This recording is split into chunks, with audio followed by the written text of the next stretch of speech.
దేశ అభివృద్ధిలో శాంతి భద్రతలు ఎంత ఉన్నతంగా ఉంటే అభివృద్ధి అంత త్వరగా జరుగుతుందన్నారు సిద్దిపేట పోలీస్ కమిషనర్ విజయ్ కుమార్. రాజ్యాంగం అమల్లోకి వచ్చిన తర్వాత పోలీస్ శాఖ విధులు పరిపాలనకు అనుగుణంగా నిర్వహించడం జరుగుతుందన్నారు. ప్రజల ధన మాన ప్రాణ రక్షణ గురించి నిరంతరం కృషి చేస్తున్న పోలీసులను ప్రతి ఒక్కరు గుర్తు చేసుకోవాల్సిన అవసరం ఎంతైనా ఉందన్నారు. సిద్దిపేట పోలీస్ పరేడ్ గ్రౌండ్లో పోలీస్ అమరవీరుల సంస్మరణ దినం సందర్భంగా ఫ్లాగ్ డే కార్యక్రమం ఏర్పాటు చేశారు.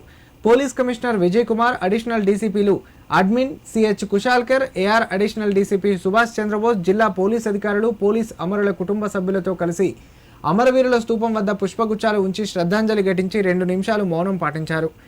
ఈ సందర్భంగా సిపి పోలీస్ అమరవీరుల కుటుంబాలను కలుసుకుని వారి బాగోగులు అడిగి తెలుసుకున్నారు. ఏమైనా సమస్యలు ఉంటే తమ దృష్టికి తీసుకుని రావాలని తెలిపారు. అనంతరం మాట్లాడిన ఆయన పోలీసులు విపత్కర క్లిష్ట పరిస్థితుల్లో వారి ఆరోగ్యాన్ని సైతం లెక్క చేయకుండా విధులు నిర్వహిస్తున్నారన్నారు. ప్రజలకు సంక్షేమ పథకాలు నిర్విరామంగా కొనసాగడానికి శాంతి భద్రతలు చాలా ముఖ్యమని, అందుకు పోలీస్ పాత్ర సమాజానికి అత్యవసరం అన్నారు. దేశ రక్షణ, ప్రజాస్వామ్య విలువలు కాపాడడంలో ఎనలేని కృషి చేస్తున్న పోలీసులకు ఈ సందర్భంగా ప్రత్యేక అభినందనలు తెలిపారు.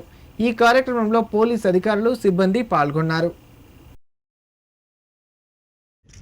ప్రతి సంవత్సరం అక్టోబర్ 21వ తారీఖు దేశవ్యాప్తంగా ఈ పోలీస్ అమరవీరుల సంస్మరణ దినోత్సవం జరుగుతుంది.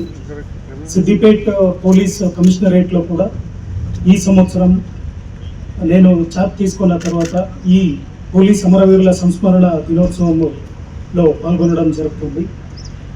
ఈ పోలీస్ అమరవీరుల సంస్మరణ దినోత్సవం సందర్భంగా సిద్దిపేట జిల్లాలో గతంలో విధి నిర్వహణలో అమరులైన inspector Yadagiri, Ramavaram Husnabad, John Wilson sub inspector Husnabad, Rajagopalachari sub inspector Daulatabad, Chandraiah head constable Daulatabad, Rammurthy constable Maddur, Prakash Singh constable Singarayakonda Koheda ఈ పోలీస్ అధికారులకు శ్రద్ధాంజలి ఘటిస్తున్నారు.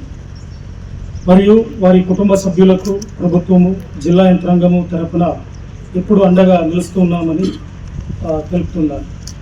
21 అక్టోబర్ 1959లో ఎస్ఐ కరీం సింగ్ మరియు 20 మంది జవాన్లు కలిసి లదాఖ్ ప్రాంతంలో హాట్ స్ప్రింగ్లో చైనా సరిహద్దులో విధులు నిర్వహిస్తుండగా చైనా ఆర్మీ వారిపై మెరుపు దాడి చేసి దాదాపు 10 మంది వరకు హతమార్చినారు.